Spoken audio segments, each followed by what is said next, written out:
My husband thought I was naive. He thought I wouldn't find the hotel keycard, the $8,000 Tiffany receipt for jewelry I never received, the text messages with his mistress.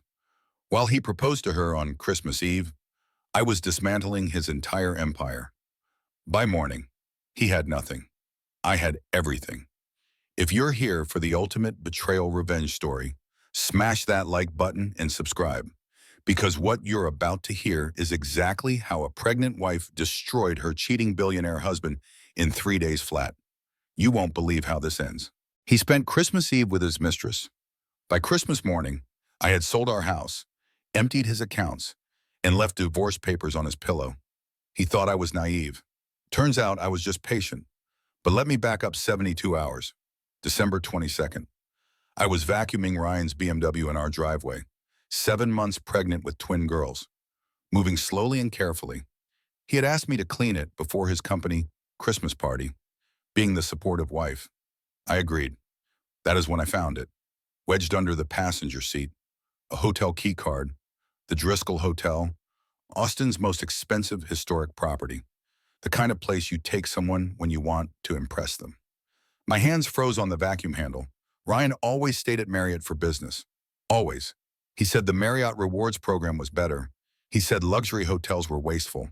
I had heard that speech at least 50 times over our 6 years of marriage. I slipped the keycard into my pocket and kept vacuuming. My face stayed calm even as my heart pounded, even as my mind started racing through possibilities I did not want to consider.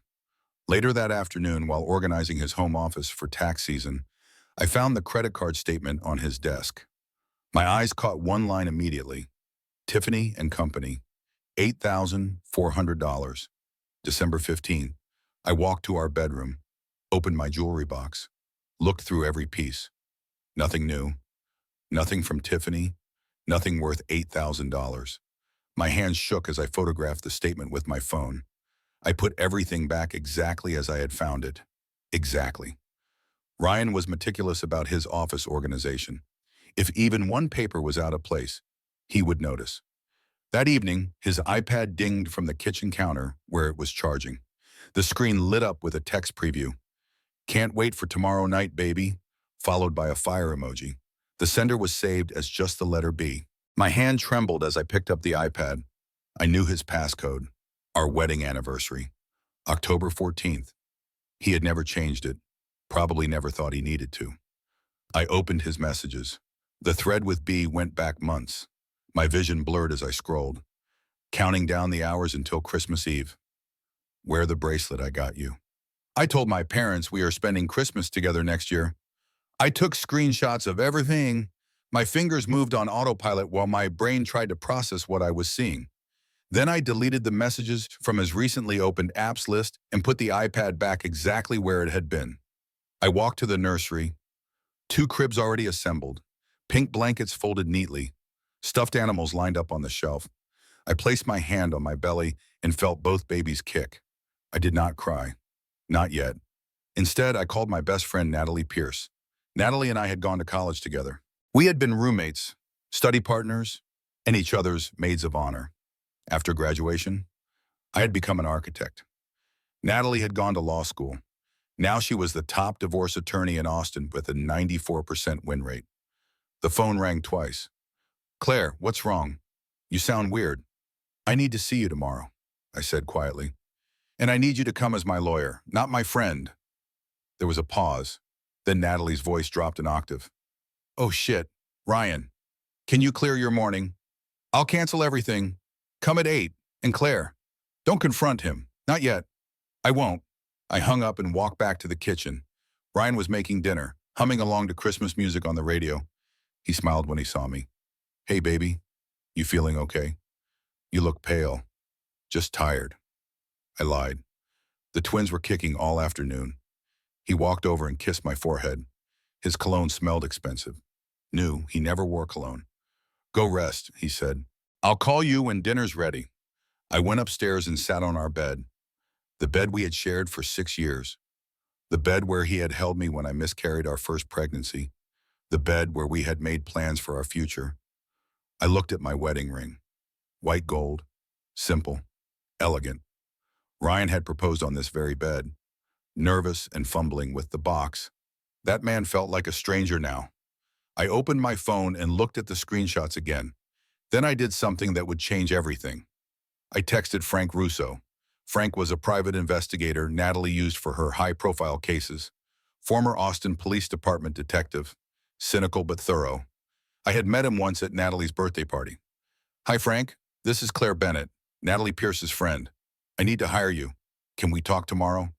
His response came within 2 minutes. "Sure thing. Give me Natalie's number. I'll coordinate with her. Don't worry. We'll figure this out."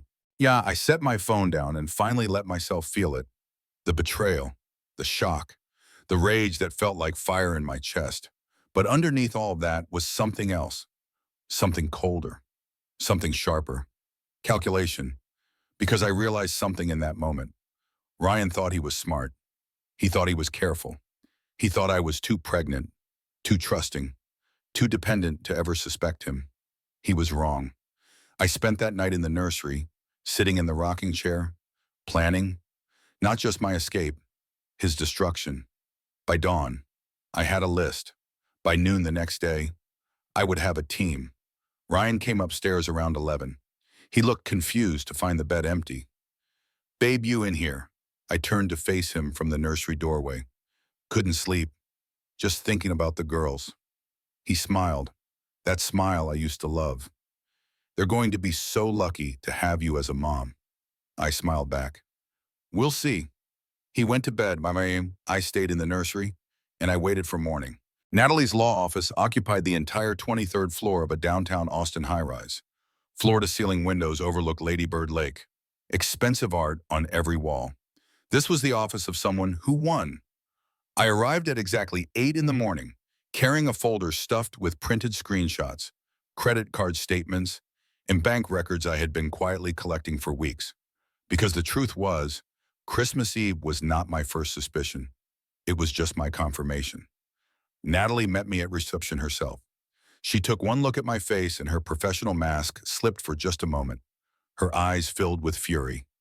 "Conference room, now!" We sat across from each other at a massive table. I slid the folder to her. "Tell me everything," she said.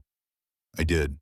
The hotel key card, the Tiffany receipt, the text messages, the cologne, the little things that had been adding up for months. How he came home late more and more often. How his phone was suddenly password protected. How he had started going to the gym at odd hours. Natalie went through every document methodically. When she finished, she looked up. "Okay, so he's definitely cheating, but we need to be smart about this. Texas is a community property state. Everything acquired during marriage is split 50-50, including business growth. His company was started before we got married," I said, "but it grew from 2 million to 50 million during your marriage. You're entitled to half that growth. We're talking $24 million. The number hit me like a physical blow. I had given up my architecture career to support his business, to be the wife who hosted dinners and smiled at investors and never complained when he worked 70-hour weeks. $24 million. That was the price of my sacrifice. "He'll fight me," I said. "Of course he will. Men like Ryan always do. That's why we move first, move fast, and move smart. And move." Natalie pulled out a legal pad and started writing. "Here's what we're going to do. Phase 1, Sharon. Secure your position. The house is yours. Inherited property. Your name only on the deed. You can sell it without his consent. Sell the house. Unless you want to live in a home where he betrayed you for however many months this has been going on." She had a point. "I'll connect you with Patricia Wells, best luxury realtor in Austin. She can move properties in 48 hours if needed. Phase 2, gather evidence. I'm bringing in Frank Russo to document the affair. Texas is one-party consent. You can legally record Ryan without telling him." My stomach twisted. "Isn't that sneaky?" Natalie leaned forward. "Claire, he's the one cheating. He's the one lying. You're just protecting yourself and your babies. There's nothing sneaky about self-defense." "Phase 3, she continued. Follow the money. I'm bringing in my forensic accountant, David Sullivan. If Ryan is hiding assets, and trust me, cheating husbands always hide assets, David will find them.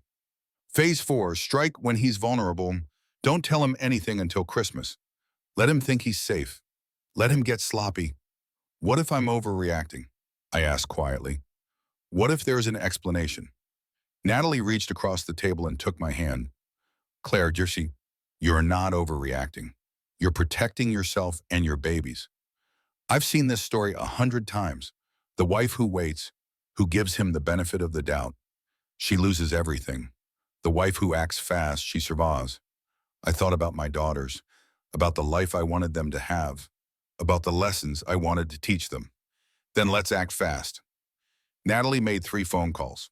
The first was to Patricia Wells. Patricia, it's Natalie Pierce. I need a favor. Client of mine has a $2.4 million property in Westlake Hills. Inherited, sole ownership. Needs to sell within 72 hours. Can you handle it?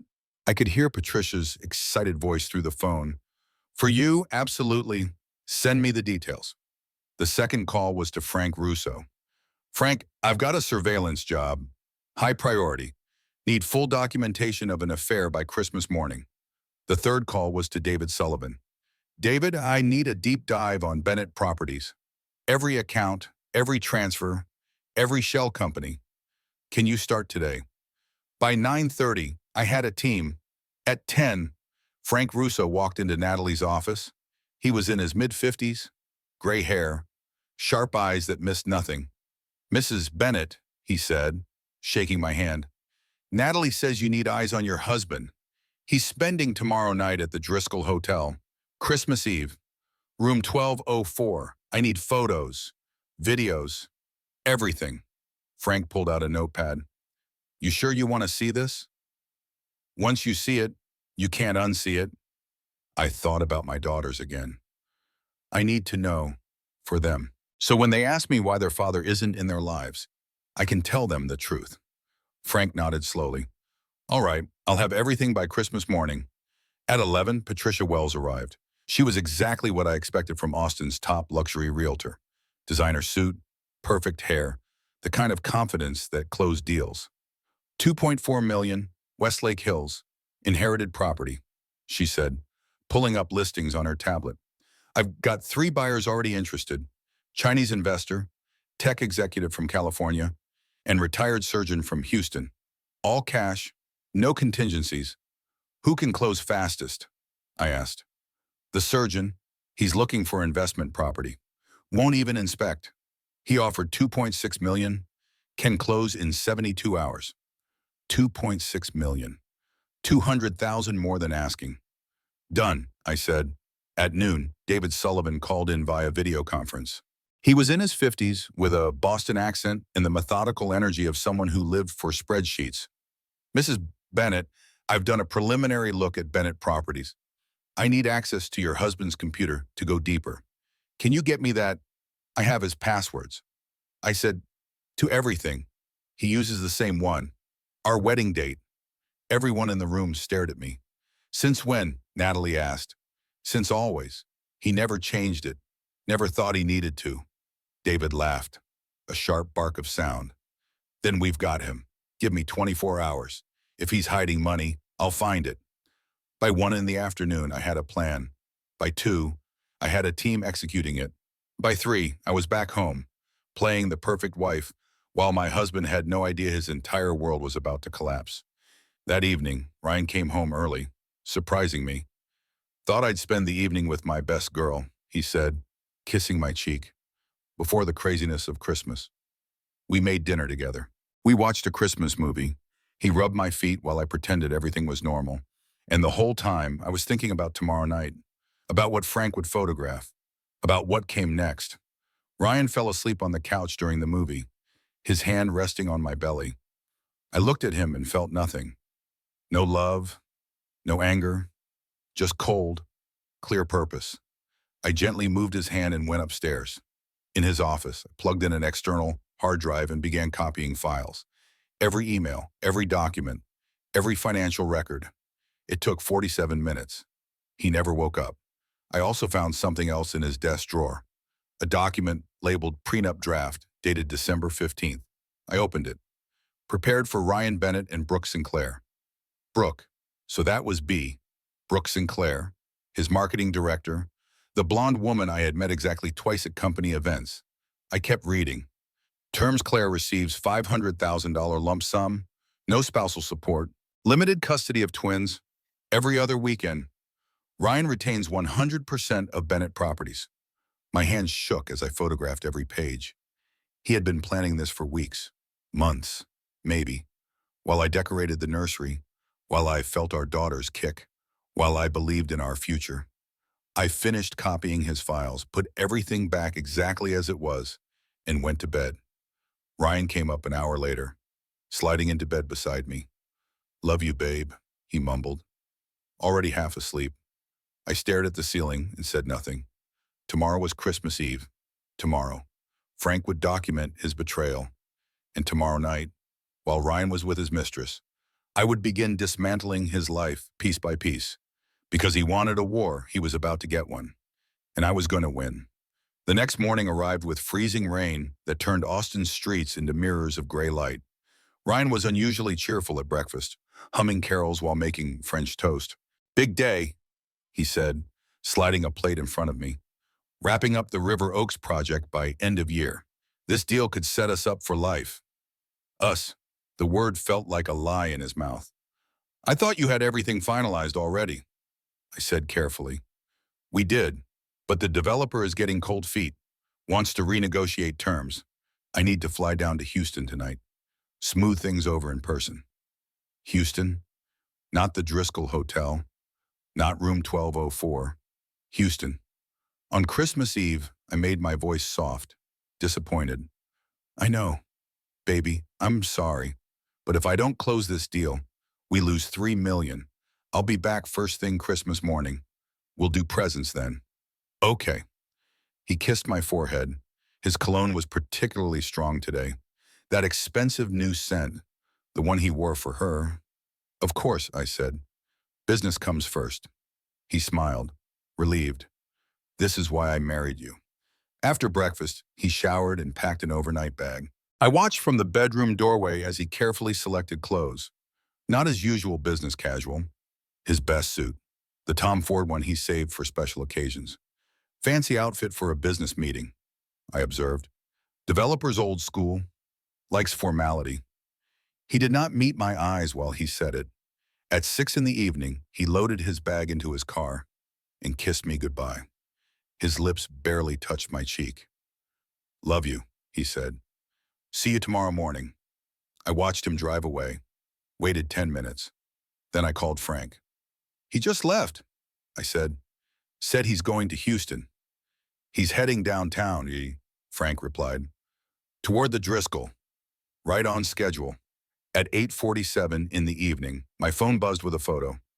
Ryan entering the Driscoll's lobby, wearing his best suit, carrying his overnight bag in a Tiffany blue gift bag. At 9:15, another photo. A blonde woman in a stunning red dress entering the lobby. She was young, mid-20s, beautiful in that effortless way that made my pregnant self feel impossibly frumpy. Brooke Sinclair, his marketing director, the woman he had been texting for months. At 9:23, a video. Marcus and Brooke in the elevator, his hand on the small of her back, then sliding lower, her laughing, leaning into him kissing her neck while her eyes closed in pleasure. I watched the video 3 times. My face stayed completely blank. I was sitting in the nursery, in the rocking chair I had picked out so carefully. Pink walls, soft lighting, the cribs where my daughters would sleep, this room that was supposed to represent our future. And at 10:30, another photo taken with a telephoto lens from the building across the street, the penthouse suite window, 2 silhouettes, Ryan and Brooke, champagne bottle visible, her red dress on the floor. Frank's text came through. "You want me to keep going?" I typed back. "No, I've seen enough." But 5 minutes later, my phone buzzed again. "Claire, you need to see this." "I'm sorry, the final video arrived at 11:58 in the evening, Ryan and Brooke on the penthouse balcony, the Austin skyline glittering behind them, and Ryan on one knee, holding open a ring box. Brooke's hands flew to her mouth. She was screaming yes, jumping into his arms, kissing him while he spun her around. My husband, proposing to another woman, on Christmas Eve, while I sat home 7 months pregnant with his twins. I set my phone down very carefully, stood up, walked to the bathroom, and vomited. When I finished, I looked at myself in the mirror. Pale face, dark circles under my eyes, belly swollen with his children, hair unwashed because bending over the bathtub exhausted me, and suddenly, I was not sad anymore. I was furious. I pulled out my phone and texted Natalie. Execute phase 2. I want him destroyed. Her response came immediately. On it. Patricia's listing the house tomorrow at 9 a.m. David's finalizing his report. We strike on the 28th. I texted Patricia. List the house today. 2.4 million. Cash buyers only. 48-hour close. Can you do it? Consider it done, Patricia replied. Then I did something I had been planning all day. I went to Ryan's home office. I sat at his computer, logged in with his password, and I found everything. Emails to Brooke going back 6 months. I told my wife we're separated. She's agreed to divorce after the babies are born. I promise we'll be together. Spreadsheets showing transfers to offshore accounts. Cayman Islands, $890,000 in cryptocurrency. 1.2 million in an account under his brother's name. Documents for 3 rental properties in Dallas, registered to a shell company I had never heard of. And the prenup, the full version. Notes in the margins in Ryan's handwriting. Keep her settlement under $750. Structure custody, so she gets weekends only. Protect company assets at all costs. I copied everything. Every file, every email, every bank statement. Loaded it all onto an external hard drive. Then I planted a voice-activated recorder under his desk, another in his car, underneath the driver's seat. Installed tracking software on his laptop that would run invisibly in the background. By 4 in the morning, I was done. I had every piece of evidence I needed. I sat on the floor of his office, surrounded by the proof of his betrayal, and finally let myself cry. Not quiet tears, full-body sobs that shook my pregnant frame. But I only gave myself 10 minutes. Then I dried my eyes, went to our bedroom, and started packing. Not my clothes, his, every suit, every shirt, every pair of shoes, every watch, into garbage bags. By dawn, I had packed his entire existence into black plastic bags stacked in the garage. At 7 in the morning, my phone rang. Natalie, David has his report. Claire, it's worse than we thought. He's committed serious fraud, like federal prison fraud. We need to talk. My office in an hour. I'll be there.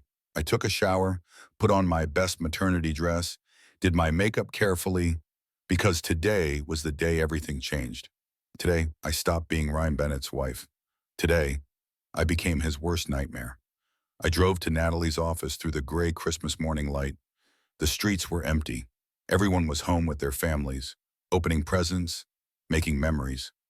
Ryan was probably waking up next to Brooke right now, probably having breakfast in bed, probably planning his future, their future. He had no idea that future was already over. The conference room was full when I arrived. Natalie, David Sullivan, Patricia Wells, and Frank Russo, my team. Okay, Natalie said. Let's finish this. David Sullivan was already pulling up spreadsheets. Mrs. Bennett, your husband is a goddamn criminal. Tell me, I said, sitting down heavily. The twins were pressing on my lungs today. Everything hurt.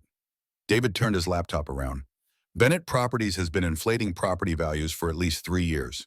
He gets a property appraised by a guy he knows, inflates the value by 30 to 40%, then takes out loans against the fake equity.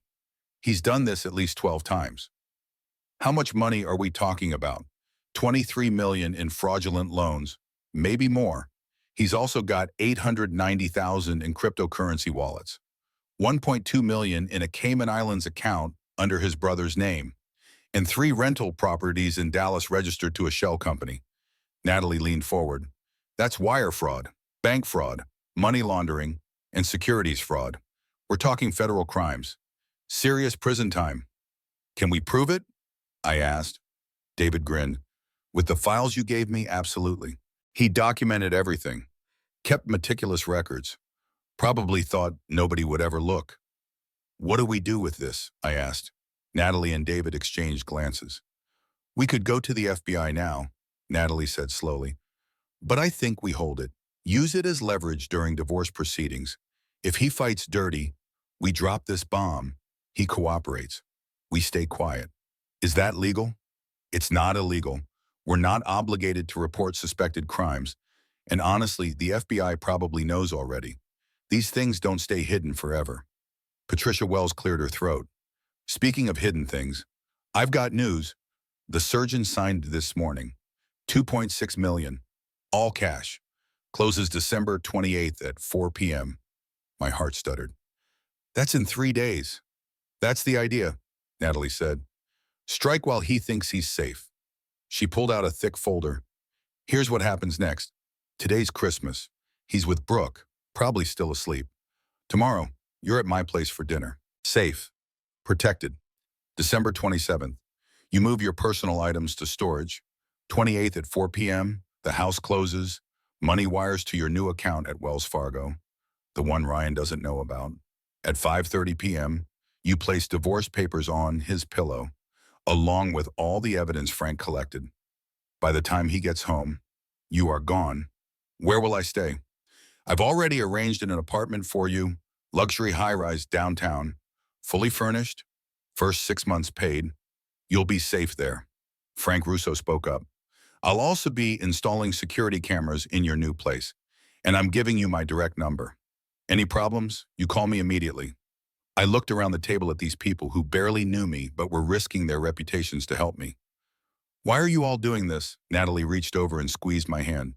Because you're my best friend, and because we all know what it's like to watch someone we love get destroyed by a person they trusted. Oh, Patricia nodded. My ex-husband cheated on me for 2 years. I found out when his girlfriend showed up at our daughter's birthday party, thinking we were divorced. I had nothing. No lawyer, no plan, lost everything. So when Natalie calls asking me to help another woman not make my mistakes, I say yes. David shifted in his seat. My sister went through something similar. She waited too long, tried to fix it, gave him the benefit of the doubt. He drained their accounts and disappeared to Costa Rica. I haven't seen her smile in 5 years. So yeah, I'm invested in making sure that doesn't happen to you. Frank just shrugged. I've been a cop for 25 years before going private. Seen too many women end up with nothing because they were too nice, too trusting, too slow to act. Not on my watch. I felt tears prick my eyes. Thank you, all of you. Don't thank us yet, Natalie said. This is going to get ugly. Ryan will fight back hard. Are you ready for that? I thought about the video of him proposing to Brooke, about the prenup draft, about the 6 months of lies. I'm ready. Good. Now let's talk strategy. We spent the next 4 hours going over every detail. What I would say if Ryan came home early, how to document every conversation going forward, what to do if he tried to access the bank accounts, how to handle his inevitable rage. By 2 in the afternoon, I had a battle plan. By 3, I was back home, playing the perfect wife. Ryan arrived at 4:30, carrying presents and wearing it his guilty conscience like cologne. Merry Christmas, baby. He was too enthusiastic, overcompensating. God, I missed you. How was Houston? I kept my voice light. Exhausting. Developer was being impossible, but we worked it out. The lies came so easily to him. What was his name again? Whose name? The developer. What was his name? Ryan paused. Just for a second. Johnson. Robert Johnson? Well, I turned back to the cookies I was pretending to bake. You okay? You seem off. Just tired. Twins were kicking us all night.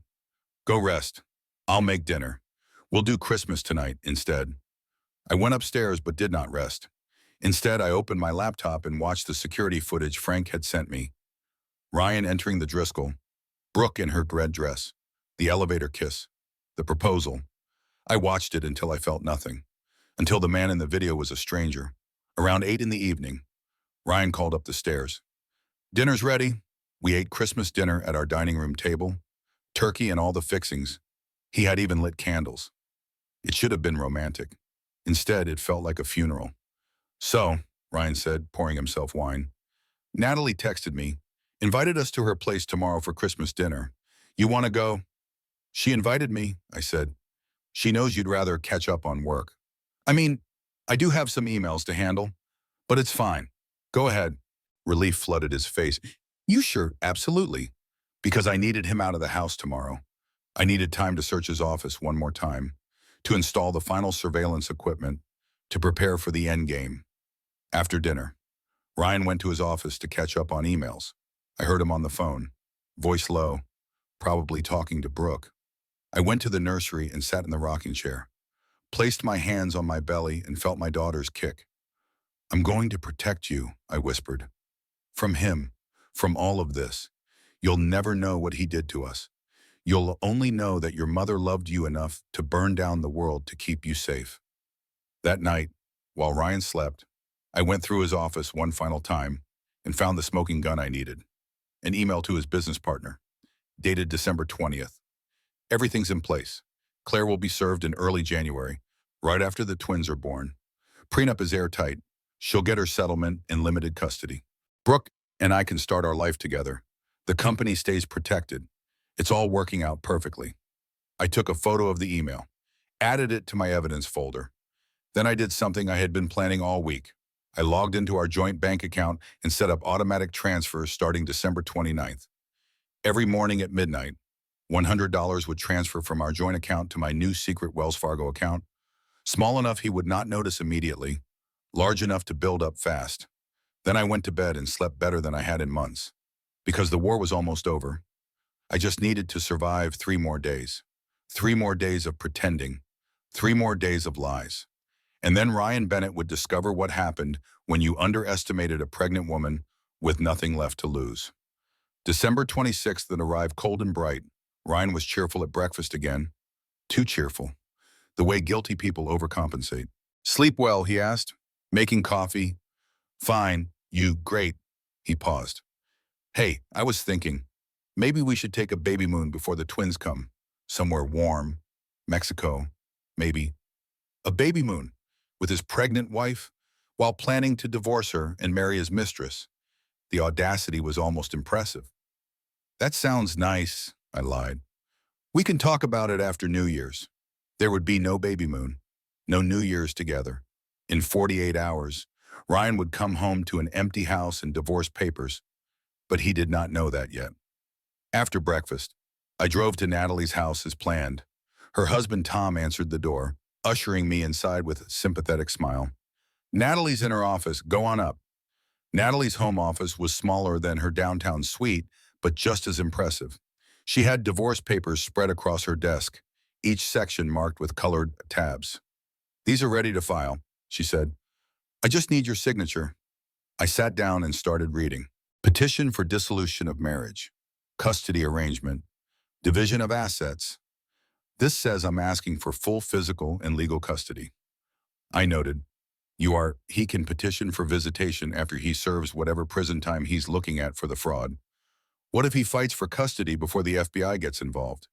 Then we show the judge the evidence, the affair, the lies, the financial fraud. No judge will give primary custody to a man who's potentially facing federal charges. Natalie leaned back in her chair. But honestly, Claire, I don't think it'll come to that. Once he sees what we have, he'll fold. Men like Ryan care about their reputations more than their kids. The words stung because they were true. I signed every page. My signature looked surprisingly steady. What happens tomorrow? I asked. Tomorrow, you go home early. You have movers coming at noon. They'll pack your personal items, things for the twins, anything with sentimental value. Everything goes to a storage unit I've rented under my name. The movers think you're just doing a declutter. They don't know about the divorce. What do I tell Ryan? Nothing. He'll be at work. By the time he gets home tomorrow evening, the personal items will be gone, but the furniture will still be there. He'll notice something's off, but he won't know what. It'll make him anxious. Anxious people make mistakes. And the 28th, the house closes at 4 p.m. Patricia will handle everything. The money wires to your account by 5. You go to the house one last time. You place the divorce papers on his pillow, along with the evidence packet, photos from Frank, copies of his fraudulent financial documents, the prenup with Brooke's name, everything. Then you walk out and never look back. My hands were shaking. I'm terrified. Good. Fear means you understand how serious this is. But Claire, listen to me. You're not doing anything wrong. He's the one who cheated. He's the one who committed fraud. You're just protecting yourself and your babies. That afternoon, I went back home. Ryan was in his office on a video call. I could hear him through the door, voice confident and smooth, lying to clients the way he lied to me. I spent the rest of the day in the nursery, organizing baby clothes, washing tiny socks, folding blankets, normal tasks that felt surreal. Tomorrow, I would pack these clothes. Tomorrow, I would start dismantling this life. Tonight, I would pretend one last time. December 27 arrived with freezing rain. Ryan left for work at 8, kissing my forehead on his way out. Love you, Mom, he said, like he did every morning. I did not say it back. At noon, the movers arrived, 3 guys with a truck. They thought they were doing a simple declutter job. Just the nursery items and the boxes I've marked. I told them, everything else stays. They loaded up the cribs, still in boxes because we had not assembled them yet. The changing table, the rocking chair, all the baby clothes and blankets, my grandmother's jewelry, photo albums, my laptop and work files from my old architecture career. By 3 in the afternoon, everything was in storage. The house looked the same but felt empty. Ryan came home at 6:30. He walked through the house slowly, frowning. Did you move stuff around? He asked. What do you mean? I don't know. Something feels different. Maybe you're just tired. He shook it off, but I could see the confusion in his eyes, the slight paranoia. Good. Let him wonder. That night, I could not sleep. Tomorrow was the day. Tomorrow, everything ended. I lay in bed next to Ryan, listening to him breathe, and felt nothing. No love, no hate. Just emptiness where 6 years of marriage used to be. At 2 in the morning, I got up and went to his office one last time. I needed to write the letter, the one that would be waiting for him tomorrow night. I sat at his desk, opened my laptop, and started typing. Ryan, by the time you read this, several things have happened. The words came easily. Months of hurt and anger poured onto the page. When I finished, it was 4 in the morning.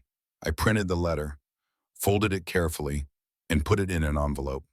Tomorrow, this letter would destroy him.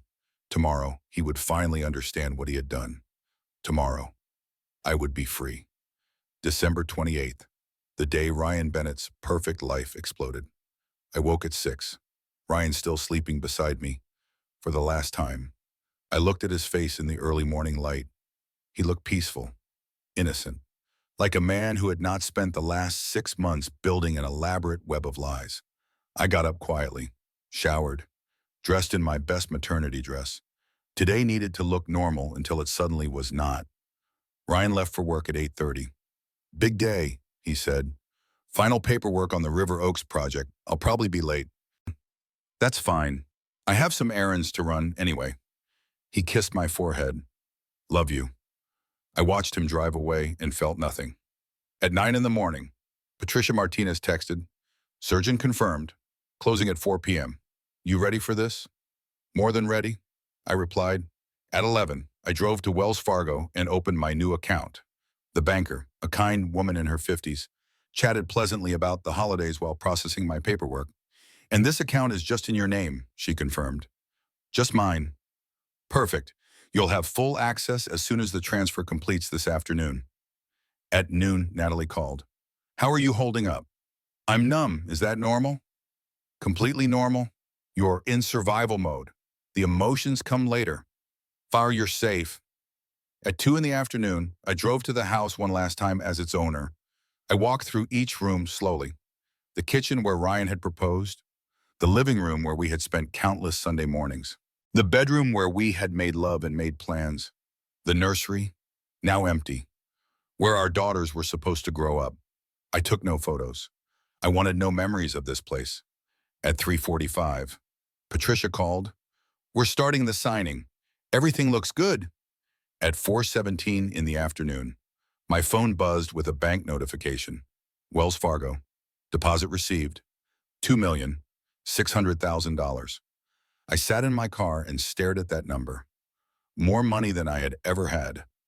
Money that represented 6 years of marriage, my grandmother's house, and the price of my freedom.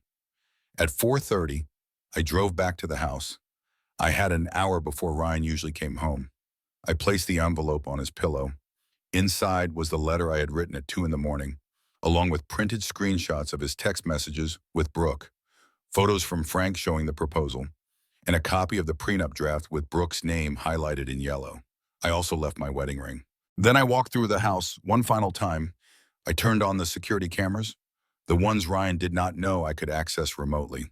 I wanted to see his face when he found everything. At 5:30, I walked out the front door, got in my car, and drove away. I did not look back.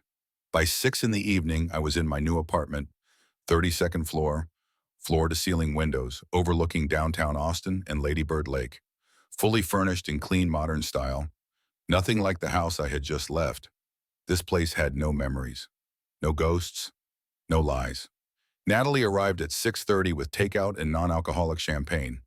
"You did it," she said, setting up the food on my new kitchen counter. "You actually did it.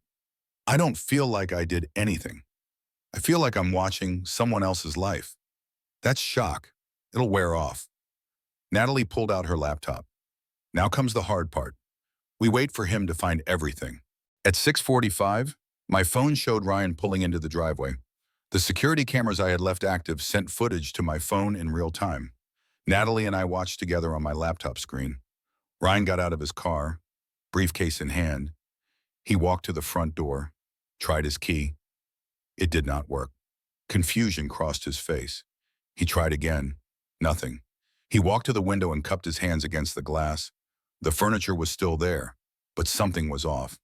The personal touches were gone. The photos, the decorative items, the lived-in feeling. He pulled out his phone and called me. I declined the call. He tried again. I declined. He called Natalie. She sent him to voicemail. His confusion was shifting to panic now. He walked around the house, trying each window, each door, all locked, new locks. I had installed yesterday morning while he was at work. Finally, he called his lawyer. Through the security camera audio, we heard his side of the conversation. "Richard, something's wrong. Claire changed the locks. She's not answering her phone. I need you to—" "What do you mean you can't help me? Separate property. What the hell are you talking about? That's our house." A pause while Richard spoke. "Inherited, but we've lived there for 6 years. That doesn't—" His face went white. "She sold it when—" "How is that even?" He hung up, stood very still in the driveway. Then he got back in his car and drove away.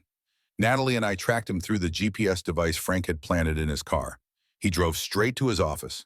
20 minutes later, he was calling his business partner, his brother, his parents, each conversation growing more desperate. At 8 in the evening, he finally went back to the house. This time, he broke a window to get in. The security cameras showed him walking through the empty rooms, looking for evidence of where I had gone, what I had taken. Then he went upstairs to the bedroom.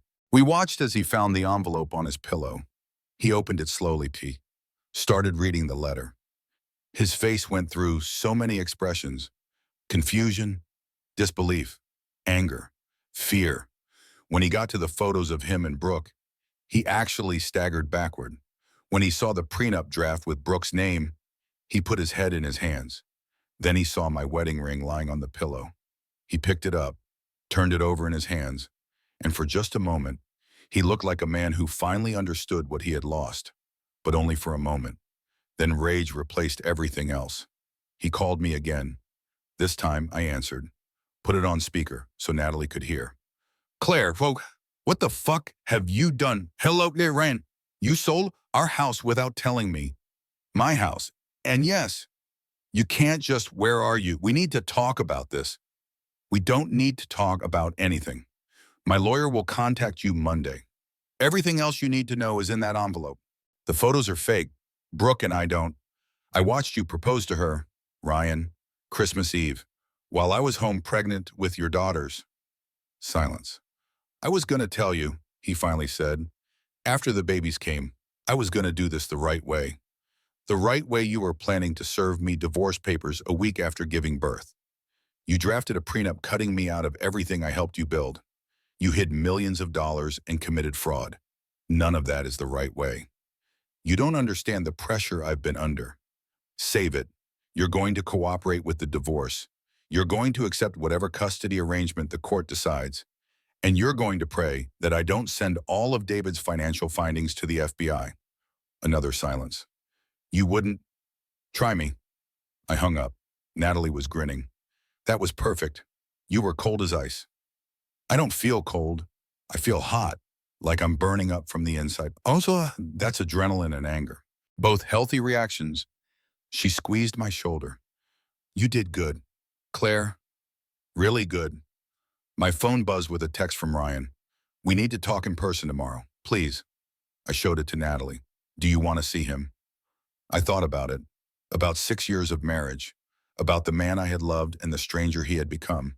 No, let the lawyers handle it, Eva. Good answer.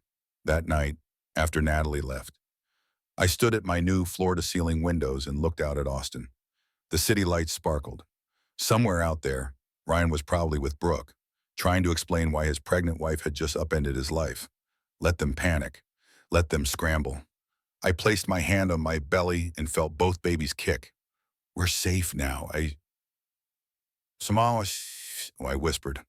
He can't that hurt us anymore. But even as I said it, I knew the war was not over yet. It had only just begun. January 2nd arrived with brittle cold and Ryan's counterattack. I was in my apartment, 8 months pregnant, setting up the nursery in the second bedroom when Natalie called. He filed an emergency motion, she said without preamble. Claims you're mentally unstable and sold marital property illegally. My stomach dropped. Can he do that? He can file anything. Doesn't mean he'll win. We have a hearing tomorrow. Judge Patricia Winters. She's tough, but fair. We just need to stay calm and present our evidence. What if he convinces her I'm unstable? With what proof? You documented everything methodically. You had a team of professionals helping you. That's not instability. That's strategic planning. Trust me, we've got this. But my hands were shaking when I hung up. That afternoon, something unexpected happened. My doorbell rang. I checked the security camera Frank had installed. Brooke Sinclair stood in the hallway, mascara running, looking utterly destroyed. Against my better judgment, I opened the door with the chain lock still on. What do you want? Please, Brooke said, her voice breaking. I need to talk to you. It's important. I have nothing to say to you. Then just listen. Please, 5 minutes. Something in her voice made me hesitate. I opened the door. Brooke came inside slowly like she was afraid I might attack her. She probably was not wrong to be afraid. I didn't know, she started. About the pregnancy, about any of it. He told me you two were separated, that you were filing for divorce but waiting for tax reasons. He showed me paperwork, fake paperwork. I know that now. She paused. Claire, I'm not here to make excuses. What I did was terrible. Even if his story had been true, I just wanted you to know that I'm not going to testify against you. He asked me to, threatened me, but I won't do it. Why are you telling me this? Brooke's hand moved unconsciously to her stomach. Because I'm pregnant too. The world tilted. You're what, 9 weeks? And when I told Ryan, he told me to get rid of it. Said if I didn't, he'd destroy my career. Tell everyone I seduced him. That I'm crazy. I felt like I was watching this conversation from very far away. So you're keeping it? I don't know. I don't have money. He threatened to fire me. I'm terrified. Part of me wanted to feel sympathy, but a larger part just felt rage. You helped destroy my marriage, I heard myself say. You slept with my husband while I was pregnant. You wore jewelry he bought with our money. And now you want my sympathy. No, man, I want you to know what you're up against. He's not going to stop. He'll lie, cheat, destroy anyone in his path to avoid losing, including you, including me. We stood there in my doorway, 2 women pregnant by the same man, both realizing too late what he really was. What do you want from me? I asked finally. Nothing. I just thought you should know about the baby, about his threats, about what he's planning, which is, He's going to claim you coerced me into lying, that you paid me to recant my story about the affair. He's creating fake bank records showing a $50,000 transfer from you to me. My blood ran cold. He can't do that. He already did. His lawyer's filing them tomorrow. At your hearing. After Brooke left, I called Natalie immediately. He's creating fake evidence, claiming I paid Brooke $50,000 to lie about the affair. Son of a bitch. Okay, don't panic. We can fight this. I'm calling David. If those records are fake, he'll prove it. But the next morning at the emergency hearing, everything went wrong. Judge Patricia Winters was in her 60s with steel gray hair and no patience for games. Ryan sat at the plaintiff's table with his lawyer, Richard Sullivan, both of them in expensive suits. I sat with Natalie, feeling enormous and exhausted in my maternity dress. Ryan spoke first, playing the concerned husband perfectly. Your Honor, I'm worried about my wife. She's not acting like herself. The pregnancy seems to have made her paranoid. She's making wild accusations, selling property without consultation. I just want to make sure our daughters are safe. Natalie cross-examined him ruthlessly. Mr. Bennett, where were you Christmas Eve? Houston, business meeting. Can you provide documentation? It was informal. Dinner meeting? Restaurant name? I don't remember exactly. Natalie pulled out the photos. Your Honor, I'd like to submit Exhibits A through F. Photographs documenting Mr. Bennett at the Driscoll Hall in Austin, not Houston, with his employee Brooke Sinclair, including photos of them kissing and Mr. Bennett proposing marriage. The courtroom went silent. Ryan's lawyer tried to recover. Your Honor, my client's personal life is irrelevant to custody. It's relevant when he's lying under oath, Natalie said coldly. Judge Winters leaned forward. Mr. Bennett, did you lie to this court about your location on December 24th? Ryan looked trapped. Your Honor, I can explain yes or no. Yes. Motion for emergency custody denied. Will reconvene for preliminary custody hearing January 15th. Dismissed. Outside the courthouse, Natalie was triumphant. We crushed him, but I could not shake the feeling that Ryan was not done yet. I was right. That night, 3 things happened in quick succession. First, I checked my bank account and found it frozen. Every penny of the $2.6 million inaccessible. Second, my OB/GYN called. My insurance had been canceled. Ryan had removed me from his company policy. Third, a process server arrived with a lawsuit. Bennett Properties versus Claire Bennett. Defamation. $5 million in damages. I called Natalie, barely breathing. He's trying to destroy me financially. All my money's frozen. I have no insurance. I'm 8 months pregnant, and I have $47 to my name. That bastard convinced another judge to freeze the assets, and the Austrian insurance cancellation is legal. Unfortunately, spouses can remove each other during separation. Natalie's voice was tight with fury. The defamation suit is a slap suit, designed to intimidate you into settling. We'll fight all of it. But Claire, this is going to get worse before it gets better. That night, alone in my apartment, I broke down completely. I sat on the floor of my empty nursery and sobbed. Huge, gasping sobs that shook my pregnant body. The twins kicked frantically, like they could feel my distress. I'm sorry, I whispered to them. Mommy tried. I thought I was strong enough. I looked at my phone. Ryan had called 17 times, each voicemail more desperate. The last one said, Claire, please, we can work this out. Drop the divorce. Sign a postnup. You'll get $750,000 in joint custody. That's fair. That's more than fair. Just stop this before you end up with nothing. $750,000, joint custody, everything I had fought against. For the first time since Christmas Eve, I considered giving up. And then my phone rang. Unknown number. Against my better judgment. I answered, Mrs. Bennett, this is Special Agent Karen Wallace, FBI Financial Crimes Unit. I apologize for the late hour, but we need to meet. It's urgent. I sat up. What? Why?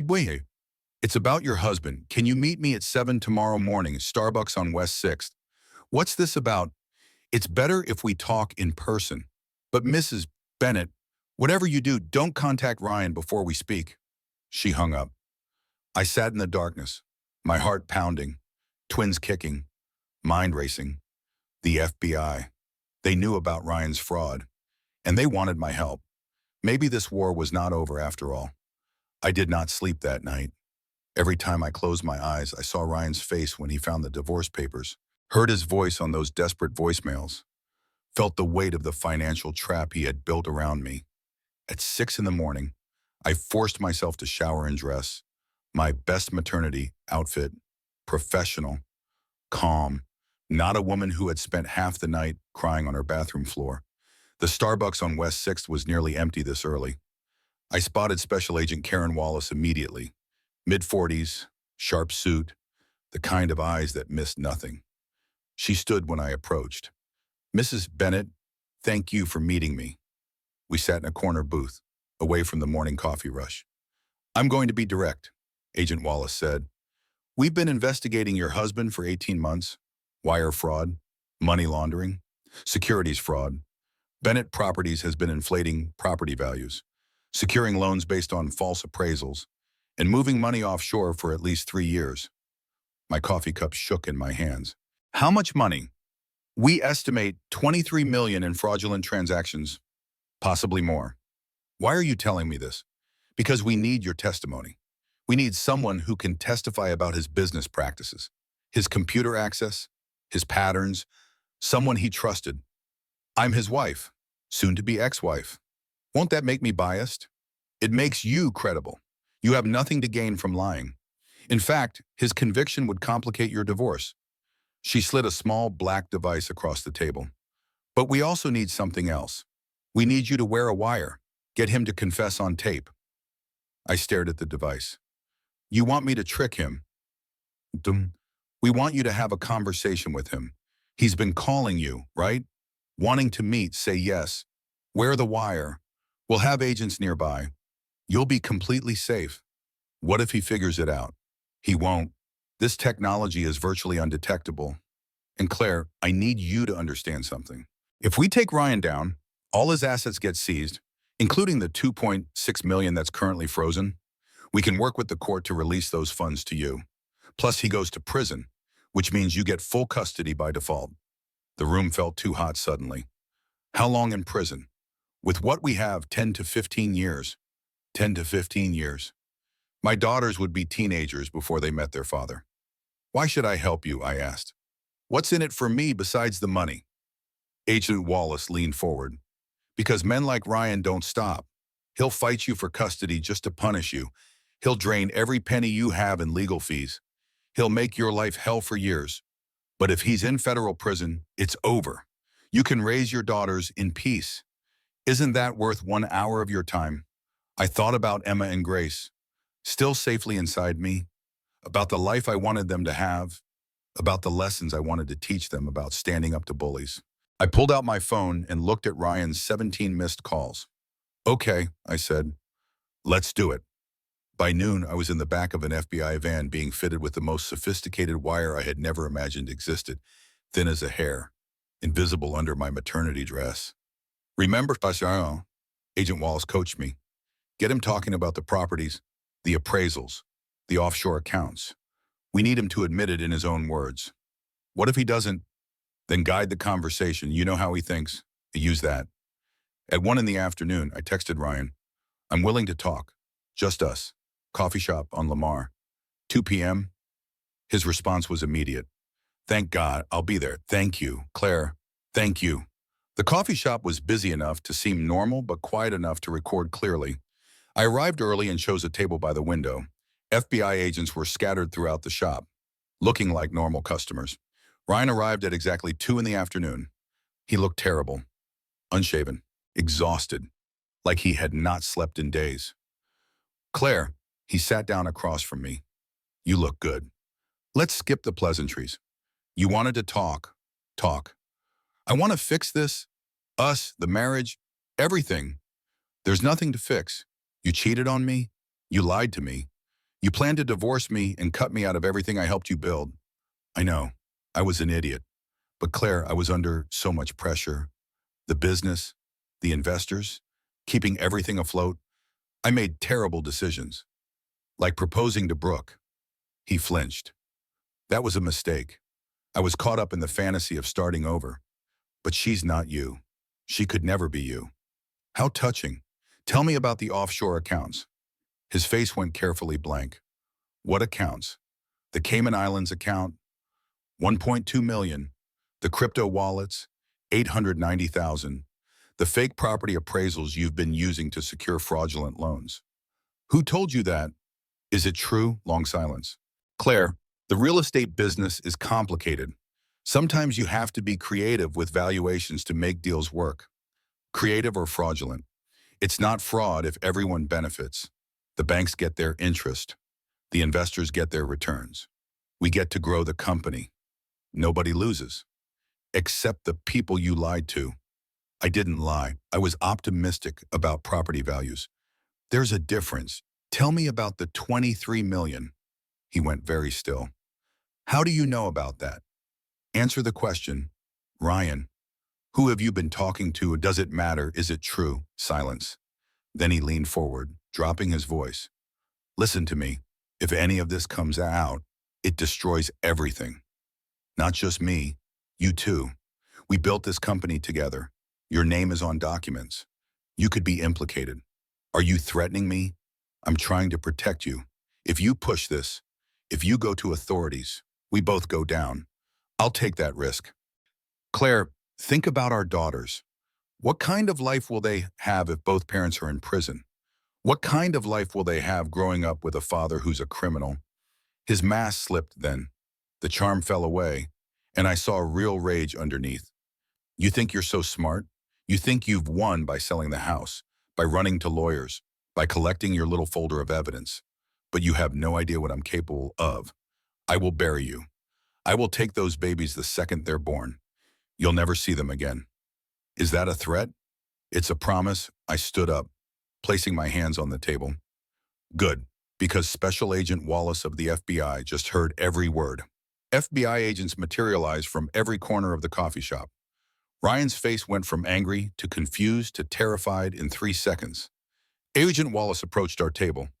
Ryan Bennett, you're under arrest for wire fraud, money laundering, securities fraud, and intimidation of a federal witness. What? No. Claire, what did you do? What I had to? I walked out without looking back. Outside, the January cold hit my face like a slap. I stood on the sidewalk, shaking, while Agent Wallace joined me. You did great. That recording is exactly what we needed. What happens now? Now he gets processed, arraigned, probably denied bail given flight risk. His lawyers will try to get a deal. But with this evidence, he's going away for a long time. And my money, we'll file a motion to unfreeze the assets tomorrow. Should be resolved within a week. I nodded numbly. Mrs. Bennett, you okay? I just sent my daughter's father to prison. You just protected your daughters from a man who was willing to destroy anyone in his path. There's a difference. 6 weeks passed in a blur of court appearances, lawyer meetings, and finally prenatal appointments I could afford again. On February 14, Valentine's Day, Ryan Bennett stood in federal court and pled guilty to 11 counts of fraud. I sat in the courtroom gallery, 9 months pregnant, and watched him accept his fate. Judge Margaret Coleman was not gentle. Mr. Bennett, you systematically defrauded investors, lenders, and the federal government for personal gain. You showed no remorse until you were caught. You threatened your pregnant wife to protect your crimes. Sentencing is as follows. 12 years in federal prison, 18.7 million in restitution to defrauded parties, forfeiture of all assets, including properties and accounts acquired through fraudulent means. 12 years. My daughters would be in middle school before their father was released. Security led Ryan away. As they did, he turned and looked directly at me. I expected rage. Instead, I saw something worse. Defeat, empty recognition that he had destroyed everything. I looked away first. In family court that same afternoon, Judge Winters handled custody. Mrs. Bennett is awarded full legal and physical custody of the minor children. Mr. Bennett's parental rights are suspended pending completion of his prison sentence. He may petition for supervised visitation upon release. Full custody. My daughters would be mine alone. I should have felt relief. Instead, I felt nothing.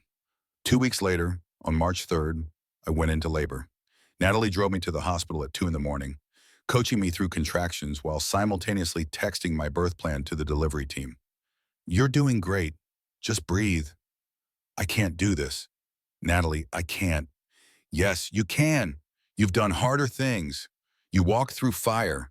This is just the door to the other side." 8 hours later, Emma Rose Bennett arrived at 6 pounds, 2 ounces, screaming her outrage at the world. 12 minutes after that, Grace Ann Bennett followed at 5 pounds, 9 ounces. Quiet and observing, the nurse placed both babies towards my chest, and I finally broke down completely. "They're perfect," I sobbed. "They're so perfect." Natalie stood beside the bed, tears running down her own face. "Yeah, they are, and they'll never know a man who lies." 3 months later, I registered Second Chances as a nonprofit, legal aid and financial support for women escaping abusive marriages. Natalie volunteered as lead counsel. Frank offered discounted investigation services. Patricia helped women sell properties quickly when they needed to escape. We helped 12 women in our first year, 30 in our second, and every time I handed a woman her first check, every time I watched someone walk out of a courtroom with full custody, I thought about Christmas Eve, about finding that hotel key card, about making the choice to fight instead of accept, about becoming the woman my daughters needed me to be. On Emma and Grace's first birthday, I threw a party at my apartment. Natalie's family, Frank Russo, who had become an honorary uncle, Patricia, David Sullivan. The doorbell rang just as we were cutting the cake. I opened it to find Brooke Sinclair holding a 6-month-old baby girl. "I'm sorry to just show up," Brooke said nervously. "I wanted to say thank you, and I'm sorry for everything." I looked at her baby, dark hair, Ryan's eyes. "What's her name?" "Lily." "She's beautiful." Brooke's eyes filled with tears. "I kept her, despite everything, because of you. Actually, you showed me what it looks like to choose yourself and your kids over everything else." I thought about turning her away, about slamming the door on the woman who had helped destroy my marriage. But then I thought about Emma and Grace, about Lily, about 3 little girls who would grow up as half-sisters, whether the adults liked it or not. "Come in," I said. "Let the girls meet their sister." That evening, after everyone left, I stood on my balcony with a glass of wine and watched the sunset over Austin. My phone buzzed with an email. The prison had forwarded a letter from Ryan. I deleted it without reading. 3 years ago. I would have been tempted to respond, to tell him everything he lost, to make sure he knew exactly what his choices had cost him. Now I felt nothing. No anger, no satisfaction, no curiosity about what he wanted to say. I clicked deny and deleted the email. Ryan Bennett was my past. Emma and Grace were my present. The women at Second Chances were my future. That was enough. Inside, Emma and Grace were sleeping peacefully in their cribs, safe, loved, free from the chaos of their father's choices. And I realized something. This was not revenge. Revenge would have been empty. This was justice. This was peace. This was the life I had fought for and earned. Ryan spent Christmas Eve with his mistress, planning to destroy me. I spent it building an escape route. He thought he was untouchable. I proved him wrong. He lost 12 years. I gained the rest of my life. And every single day, I choose to live it.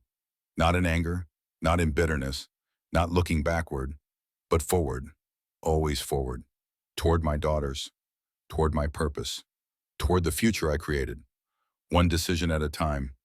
Ryan taught me what love is not. My daughters taught me what it is. And that made all the difference.